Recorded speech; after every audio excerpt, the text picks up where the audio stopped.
Hey guys, welcome back to my channel. So today I'm going to be doing a family involved video, which I haven't done in a few months, but I do this in cases normally where they're barely getting any coverage and there's little information to work with, and the family has reached out to me about working on a video and getting that information out there. I think it really helps to hear directly from a family member. I don't know about you guys, but that's really how I connect best to these victims, is hearing their families speak about them and just seeing their love for them and, you know, how hard they're fighting to find answers or to get them back or whatever it is. So today I have family and friends of Cieha Taylor joining me. Not here, obviously, but they sent me video clips to put into this video. But before I tell you about Cieha's case, I do have another THORN campaign to tell you about, and I'm really excited for this one. If you haven't seen recently, I have been working with Candles by Victoria to donate a percentage of all sales that are sold through this channel to THORN. We are gonna still be doing that, and I'll leave the link below if you're interested, but now we have another small shop joining us. So I've also joined up with a small jewelry shop run by a girl named Jacqueline, and this has been in the works for months now. I'm so excited to be finally telling you about it, but we have created a collection of jewelry for THORN. Her shop is called Art by Jack Studio, and we worked together to come up with 3 different pieces for THORN, and 25% of the profit will be going to them. So first up, we have the rose ring, which is actually a small rose. I prefer to wear this one as a midi ring, but you can get it in any size you want. Then we have another rose ring, but this time the rose is printed into a plate, and this one also comes in a variety of sizes. I love rings. I know you guys see me wear rings all the time, and I also love roses, so I knew eventually I wanted to create some type of ring for THORN, and I know I will personally wear these all the time as a reminder of everything that we've done for THORN on this channel, and all of you who have, you know, helped us do what we have done so far.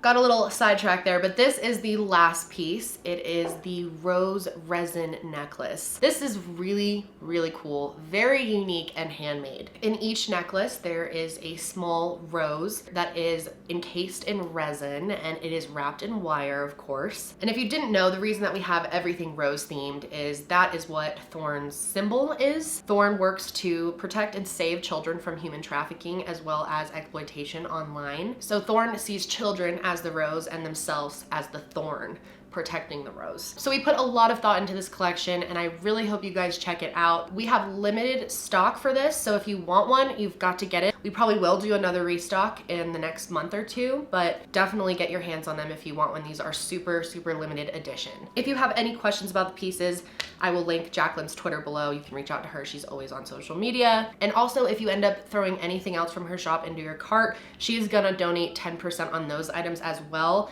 until October 1st.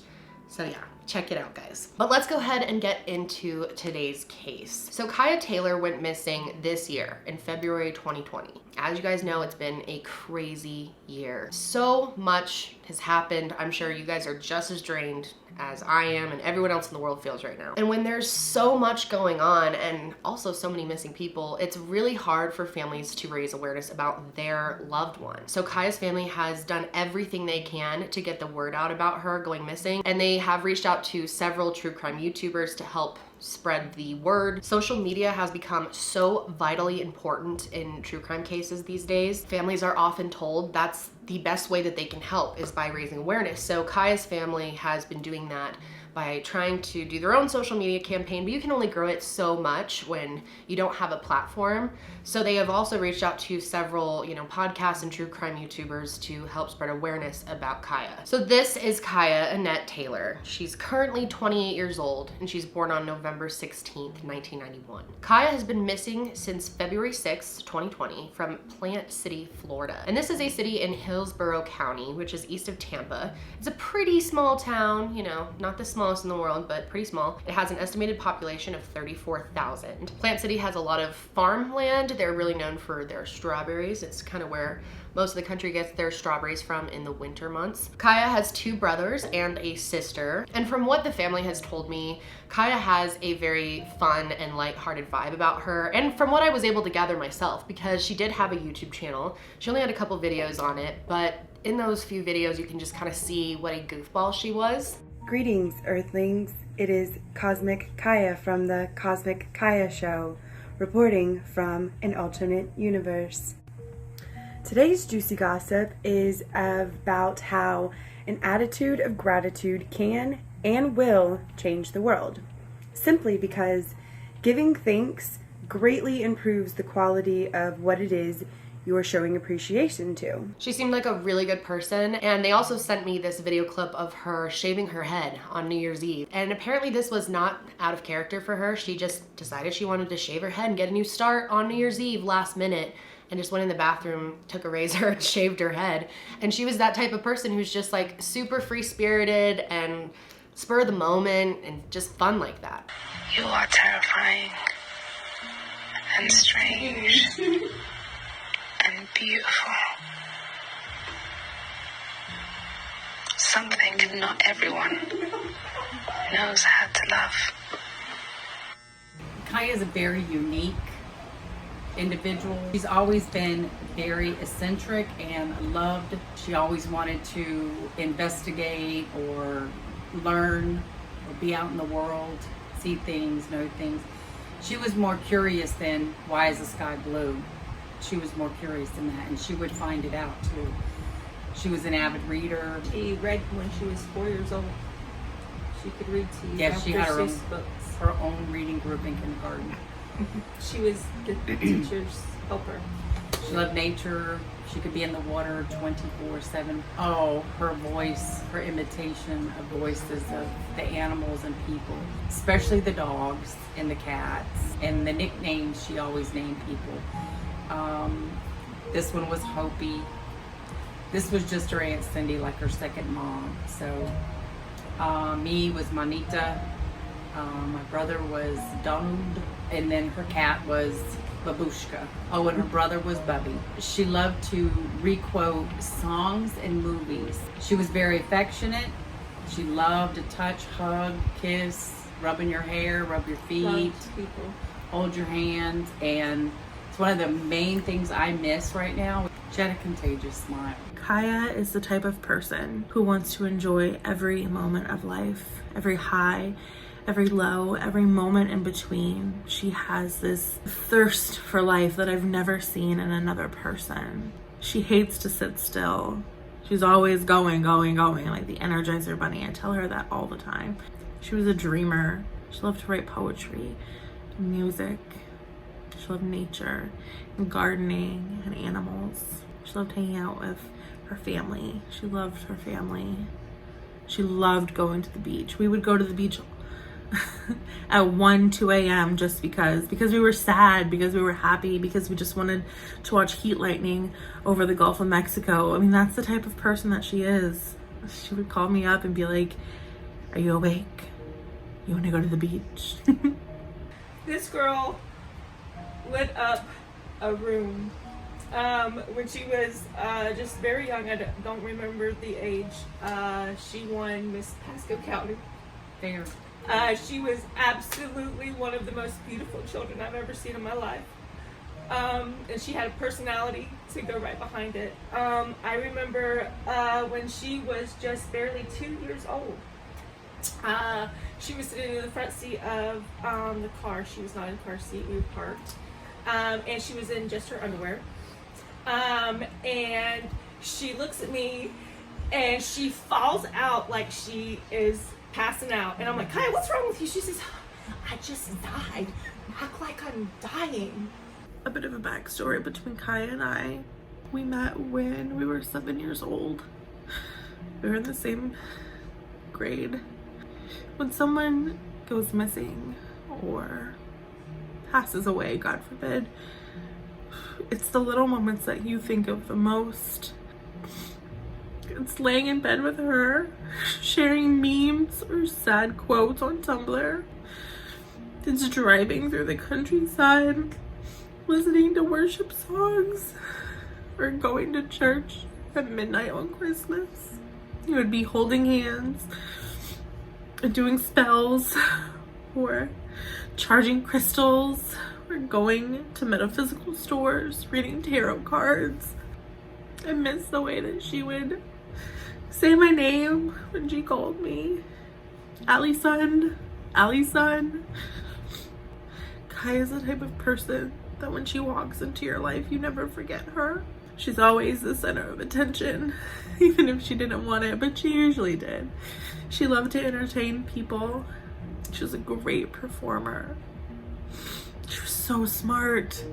The girl is so smart, and she never gives herself enough credit.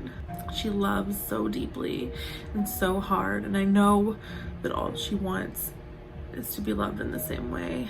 So when Kaya went missing, her family said that she was couch surfing at the time. She was kind of, you know, living in between places, and she also had a boyfriend at the time. And for this video, I'm going to be referring to him as her boyfriend, just because I don't want to have any legal issues or complicate this case more. I know his name is out there. I've heard it out there a few times, but I'm not gonna be the one to say it. But around the time that she went missing, she was spending most of her time at her boyfriend's house. She was pretty much living there. On the day that Kaya went missing, she was wearing a striped dress. The stripes were gray, white, blue, and red, and then she also had a pink sweater with her. On February 6th, Kaya was with her boyfriend that day, and we don't have much information about what they were doing or what was going on, unfortunately, at that time, because her boyfriend really hasn't spoken up much as far as public interviews or talking to the family. They've barely talked to him, actually, which is kind of odd.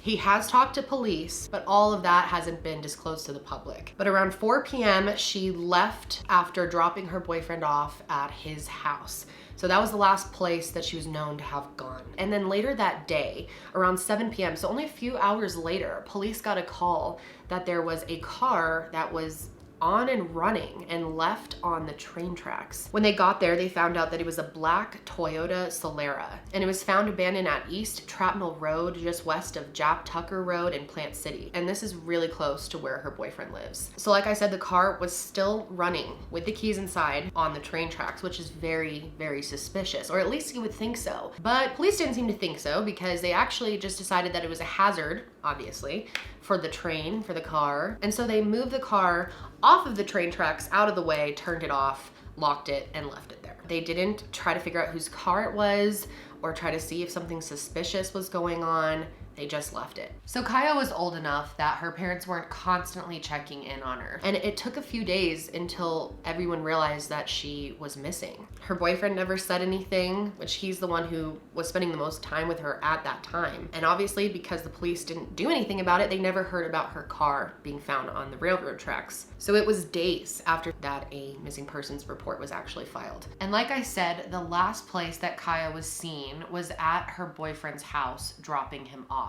And her family believes that she never left his house that day. So on February 9th, her boyfriend's mother was actually driving some belongings to his house, and on the way, she saw Kaya's car just parked there on the side of the road. And the two of them ended up calling AAA to have them come out and unlock the car and just see what was inside. It was discovered that her phone, her driver's license, her debit card were all left inside.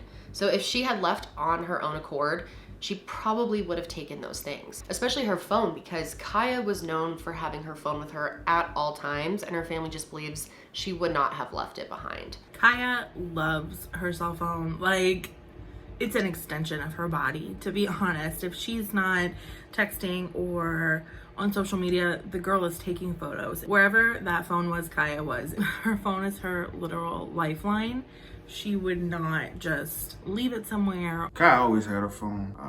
Tons of thousands of pictures, all the social platforms. It would be weird for anybody these days not to have their phone on them 24/7 all the time. So it's just weird to know that the phone was found where it was found at. She always had her phone. If Kaya was in the shower, Kaya's phone was in the bathroom. If she was in there doing her makeup, her phone was in the bathroom with her. She had music playing. Something was going on, but she always had her phone. Always, always, always. Kaya never, ever was without her phone. And she would beg, borrow, and steal to get that thing paid if she could, because she needed her phone. She lived her life through a phone. I went over to Kenita's house. She had already called the Dade City Police Department. When the Dade City Police Department showed up, they did an incident report. Not a missing persons report, an incident report. Something felt very off about that, but I just shrugged it off. I mean, nobody Nobody knows how to act or react or what to say or do or think in this type of situation. So the first thing that police did was look at her car, and they did some forensic testing to see if they could find any clues or evidence. They were able to find some fingerprints, but they were all from people who were regularly riding in the car, which could include her boyfriend. Police ended up putting out there that maybe it was possible that Cieha had taken her own life. Cieha had struggled with depression in the past and had said some things about possibly taking her own life, but her family said it has nothing to do with this, and she moved through that. Many people go through that. She said at this time in her life she was happy and there was no reason for her to do something like that. Plus, it doesn't even make sense. Why would she leave her car on the railroad tracks? And let's say she did take her own life. Where's her body? Why would someone want to commit suicide and hide it and act like they disappeared and put their family through that? It just makes no sense. I don't even know why the police put it out there. It just doesn't actually fit with the case. There's been a lot of reports about Cieha's mental health, but Cieha loved life. She loved life. Every time that she would get into that negative headspace, she would talk herself out of it. She would always say to everybody, "What are 3 things that you're grateful for?" And she would remind herself to be grateful every single day. There is no way Cieha was suicidal that day. I do not believe it. I know Cieha more than anybody else in this world aside from her mother. I know her. Our souls are connected in a way that I can't explain to anybody except for her. I know her.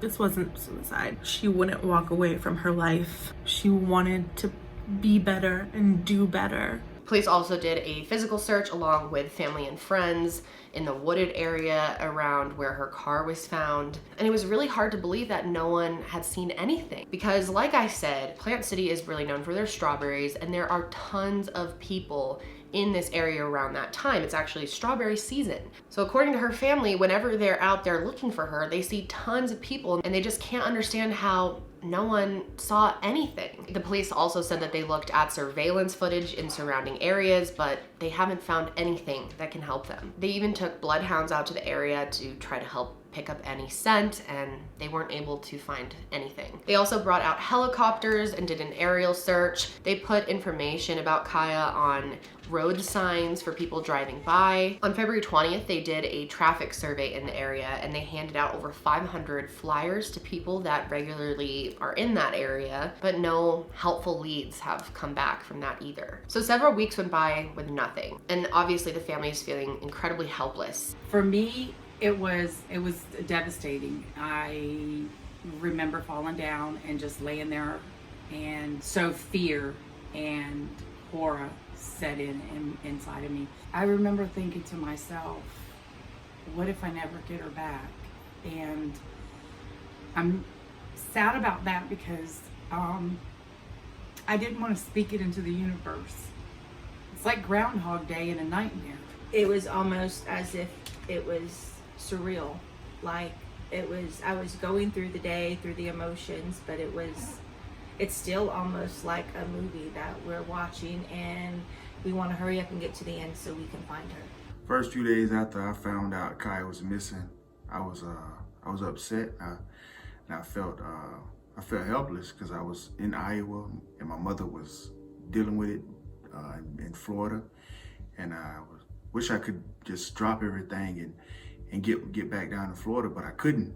I don't know, the first couple days it was just like you're in shock because we actually had just saw Cieha on Monday, February 3rd. It was my husband's birthday, and we had came down to Florida for his birthday, and we had just saw her on Friday. Following February 10th, I honestly can't recall much of what happened that week. I was in a very dark headspace. I was dissociating, but I was also on autopilot. It was just a blur. It still is. There was over a dozen cop cars, and I could hear the helicopters and the dogs barking. And it hit me. It's like I'm reliving those moments all over again every day. But several weeks after she first went missing, her shoes were actually found, and they were found in a drainage pipe pretty close to where her car was found just up the road. And this was really strange because this was an area that had been heavily searched by family, by police. I mean, it's possible someone just missed these, but her family feels like there's a good chance that someone purposely put the shoes there after she had went missing to give their family some type of hint or just to get rid of the evidence. So that is a possibility. As I said, there's not that much to work with in this case. I wish there was more that I could tell you. There's not much more than that. But there was another case that happened in Plant City that could possibly be connected to Kaya's case. Keyword is possibly. Her name is Veronica Reyes-Diaz. She is only 23 years old and she went missing just a few weeks before Kaya did. It was January 18th, 2020, and Veronica had plans to go out with a friend that night. Her husband stayed home for the night with their 1-year-old, and she took their other 2 kids with her to visit her friend who lives in Plant City. She eventually returned back home, but then was picked up by her friend again later that night. At 1:15 in the morning, Veronica was dropped back off at home, and then she left the house again to go get her sons from her friend's house in Plant City. Weirdly enough, she makes it back with the kids, gets them to bed, but then leaves the house again. And this was in the middle of the night. But this time she didn't return, and no one knows where she went after that. So people have connected this to Kaya's case because Veronica's car was also found. Not only that, but her keys and her wallet with cash inside was found inside the car. But what's different here is her cell phone was not in the car. And apparently they were able to get a ping on her phone that weekend that she went missing, but after that, it seems the phone was turned off. So it seems like someone may have taken her and taken her phone. Of course, there's the possibility that she left as well, but you never want to just assume that. So Kaya and Veronica's families have both been really frustrated with the police, actually. They feel like they haven't done as much as they possibly can. I know Kaya's mom feels like the police just aren't equipped enough, that they really just don't have enough resources to do a proper investigation here. Dealing with law enforcement has been very difficult, especially in the beginning. We called the Dade City Police because that's where my residence is in Pasco County, but the car was actually found in Hillsborough County. So we've actually been dealing with 3 different law enforcement departments. And the first one that was called out did not take it serious. They just gave me an incident number, didn't even claim it as a missing person. That happened on February 9th. On February 10th, the Hillsborough County Sheriff's Department picked it up and realized, oh my, we moved this car, blah, blah, blah. It started unfolding where the ball had been dropped and who did what. But the detective that was assigned to her case 10 days later from the day, Thursday, the time he got the file and the case, it was 10 days later. So he and his superiors did realize, the things that had happened that were failures. So there was a deep hurt, if you will, because I trust law enforcement. I had a lot of confidence in them, and it really broke mine, and so it was hard. However, in dealing with my detective on the case, he's done an amazing job for me. He has tried to protect me too, as far as my feelings and understanding what I'm going through. They've been so frustrated that back in June of 2020, they actually put together a protest, and they did it right outside of the Hillsborough County Sheriff's Office. After they did the protest, the sheriff actually came forward and said that they had a special project in the works to hopefully help with the case. And this project ended up being a podcast. I thought this was really interesting. I had never heard of a police department making a podcast, and honestly, kudos to them for trying. It didn't really go as well as I think they had hoped, and that's for several reasons. First of all, the podcast world is brutal. Trust me, I've been doing my podcast now for over 2 years. How long has it been? 3? I don't know. It is very hard to get views. It's very hard to get downloads. A podcast audience is very specific. They have to really like your content to go and listen to a whole podcast. I think they thought they would just put it on the internet and it'll go viral, but that's just not how it works. They should have worked with some type of social media consulting agency, or maybe someone could start helping police departments with something like this, because like I said, they just barely got any downloads on this podcast. And that's also because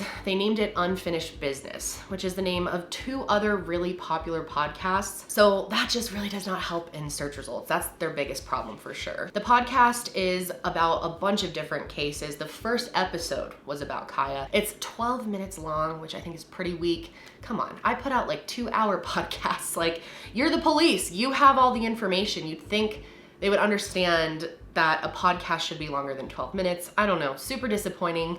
Cool idea, not so great execution. If you want to listen to it, I will link it below. But unfortunately, that didn't get much traction and didn't bring up any new good leads. The police have been pretty tight-lipped about any possible evidence that they are hanging on to because this is an ongoing investigation. There has been no one officially named as a suspect, but Cieha's family personally believes that her boyfriend could have been involved, and I'm gonna let them explain that a little more to you. Cieha and her boyfriend, and I hate using that term for him because he's not worthy of being her boyfriend. They met about 5 years ago or so.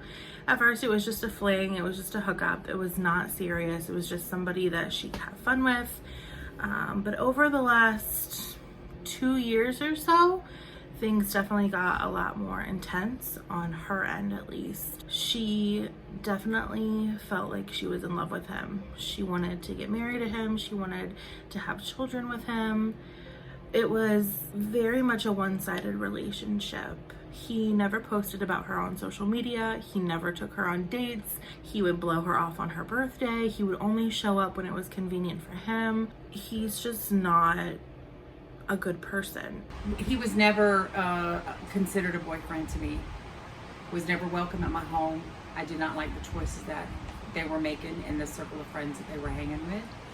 And it was a huge strain on mine and Kai's relationship during that time. I don't know a lot about him, but the things that have come up are all negative and destroyed her life, basically. And that's how I felt. And I think she saw it too. She saw it coming, the roads that she was taking, but she kept traveling down that road because, again, Cieha loved so hard that letting go, even though it might have been for the best, was too hard for her. She's the type of person who loves so deeply and she wants to be loved like that in return. However, when she felt his rejection, which was pretty much immediate once things started getting serious, when she felt that rejection, she just loved him harder and she was willing to sacrifice anything for him, whether it was friends, family, herself, most importantly. It's not a relationship that I personally approved of. I know her family did not approve of it. It was toxic, it was abusive. He would use her insecurities against her. He would call her names constantly. I saw it, I heard it. He would call her dirty. He would call her a demon. He would call her the N-word. He would say that she was wicked. Just the meanest things a person could say. He would just say them, just because he could, just to hurt her, just to upset her. Our investigation of him has shown nothing but negativity, almost as if this was a game to him. Because there was domestic violence. We have racism quotes and documented things that show how he thought outside being with Cieha. Police have not named her boyfriend as a suspect. And of course, there are other possibilities. I mean, it could have been someone else. Is there a possibility that her case is connected to Veronica's? That someone in the area is abducting women? Of course that's a possibility. There's just no evidence right now to truly support that other than this similar case. I'm really curious what you guys think about that. Obviously there are some differences. It's not like her car was found on the train tracks as well. Her car wasn't running either, so I'm not sure if they're connected. And the whole train tracks thing is just so weird to me. I really, really want to know what you guys think about this. Because if this is some type of staged thing, it doesn't really make a lot of sense. If you wanted to stage it like Cieha was hit by the train, obviously that wouldn't work, because if a train actually did come by and hit the car, and when investigators got there, there was no body inside of it, there still would be the question of where is Cieha? You know, what's the point of that? Are they trying to make it look like she set it up that way? Like she wanted to leave her life, start a new life, and have them find out about it by her car being hit by a train? Maybe someone put it there so that the police would find out that she was missing. missing. Obviously, it doesn't make sense for someone to leave that car there if they're trying to stage it like she was killed by the train. But maybe this person wasn't thinking logically. Maybe this was something that happened kind of as a spur of the moment thing and they just thought that was the best way to get rid of her car. I'm not sure. I want to know what you guys think. The theory that I have, as far as I believe the car was staged, because I know my girl, there is no way that she would just walk away and drop her phone on the ground and leave. I know her that well. So that already started a really suspicious scene, and to me constitutes a crime scene, which was never treated as such. I think that there was something happening between her and the boyfriend that might not have ended well. I just know she would never ever just walk away from her life and not want to talk to anybody anymore. My theory on why the car was on the railroad tracks. I've gone over this a zillion times in my head. I know this. All CSX railroads have cameras. Not that railroad tracks. There's no cameras there. That road is very well traveled, but if it's a local car or something, they really don't care about it. There's other cars that's been known to sit on the side of the road for 2 months without even a tag on it.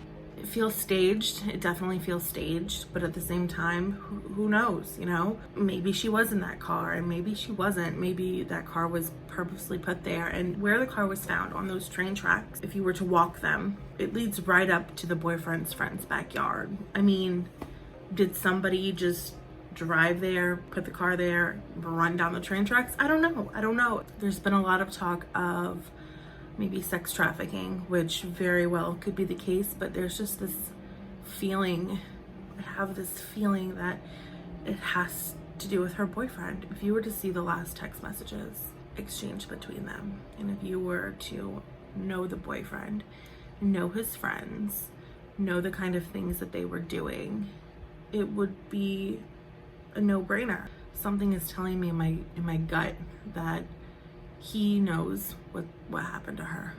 He knows, his friends know. And because they had such a long period of time between the day that the car was put there and the day that I did the police report on the morning of the 10th, I mean, all that evidence was gone. It had rained over the weekend. Dogs couldn't track anything. There were no prints. Without any evidence of being staged right now in this process of the investigation, we don't know, but personally I believe it was staged. It was put there. And it's not a coincidence that it was found a block and a half away from where her boyfriend supposedly hangs out at the friend's house, and they were the last people to see him. It's not coincidental. As soon as we saw where the car was at, we were like, yeah, no, Kaya did not leave her car there. Somebody put the car there. It was clearly staged. I don't believe Kaya was ever in that car. Kaya didn't leave her car on the train tracks. Honestly, I don't think Kaya made it out of that house on Thursday, February 6th. Supposedly, they were the last people to see her. Her boyfriend, his friend, and the friend's father, they were the last person to see her. We've heard several different stories. They say that she left. They say she was erratic. We don't know what happened. We weren't there. But what we do know is, and what we believe in our hearts is, that they do know what happened to her. So either they did something personally, or someone else that they know potentially did something to her. But where her car was found at, it's too close to that home for it to have sat there for 4 days and her boyfriend not contacted my mother-in-law to say, hey, is Kaya okay? Her car is abandoned on the side of the road. They know something. Her family just wants answers. They need closure. They're desperate to know what happened or to find her. On August 8th, they held a vigil. They still have quite a bit of community support, and they have definitely gathered some support on social media. I'm gonna really encourage you guys to go and follow them if you're on Facebook. That's really where they do all their updates. And I can't tell you how much it means to these family members of victims to have community support, to be able to make a post and have people like it and tell them to keep fighting. That means the world to them. So first, we just want to say thank you all to our followers who follow us on Facebook at Finding Kaya.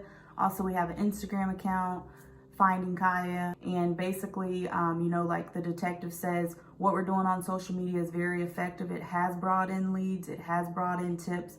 So if anybody would like to continue to help us, just, like and follow our Facebook page at Finding Kaya. And also, we just appreciate all the prayers. Like, we know that we're stronger together, and we know that if we touch and agree on things, that the Lord will hear our cry and he'll answer our prayers. So we appreciate all the prayers, and just continue to like, share, and follow the Finding Kaya page. When you do type in Kaya on Facebook in the search bar, you will see many pages and groups about Kaya, but Finding Kaya is the only reliable source. We're also offering a $5,000 reward to anybody that has information that brings her home to us. You can find more information about that reward on the Finding Kaya Facebook. Any little small detail could bust the case wide open. So if you have any information, just reach out. We also have an email set up at findingkaya@yahoo.com. We're desperate for answers. We're almost 8 months in. Our girl's still missing. If you know anything at all, please, like my husband said, find it in your heart to come forward. I know for some of the victims that I've worked with in the past, the communities that they've built around these cases have been what pulls them through and keeps them fighting. So that's the easiest way to make an impact and help this family, is just by following their page. So I'll link that below. They also are accepting donations for a private investigator. They are trying to save up. I will leave their Cash App username below. I will also be making a personal donation to their family. But like I said, the easiest way that you can help is just by following the case and showing your support, or leave a nice comment below. Please, I hope I don't even have to say this, but please do not say anything negative about Kaya or the family in the comments. Seems like some people still don't understand that you just don't do that, but just gonna say it anyway. Big thank you to Kaya's family for sending me those clips. It really does help, I think, the audience to understand what this is truly like for these families. I've said this before, but I know a lot of people view true crime as just entertainment, and while it can be interesting to learn about these cases, it's real for some people. I mean, this stuff doesn't stop for them when the video ends, and they have to live this reality every day and sometimes live on for years without answers of what happened to their loved one. So I like to include them when I can, so thanks for being cool about that. I really appreciate it. Be sure to check out our THORN jewelry collection by Art by Jack Studio. There will be a link below. Definitely check that out. If you have any information that can help police solve Kaya's case or Veronica's case, I will leave contact information below for you to get that information to the right people. But that's it for me today, guys. Stay safe out there, and I will see you next week. Kaya, if you ever do get to see this video, just come home. We don't care. We don't care the circumstance. We don't care. Just come home. Everybody misses you. Please come home. Send us some kind of sign, because that's where we're at 7 months. We just want closure, and whatever that may be, we are strong enough to handle whatever the outcome is. But please come home. I miss you, Kaya, and I love you so much. I really kind of miss you,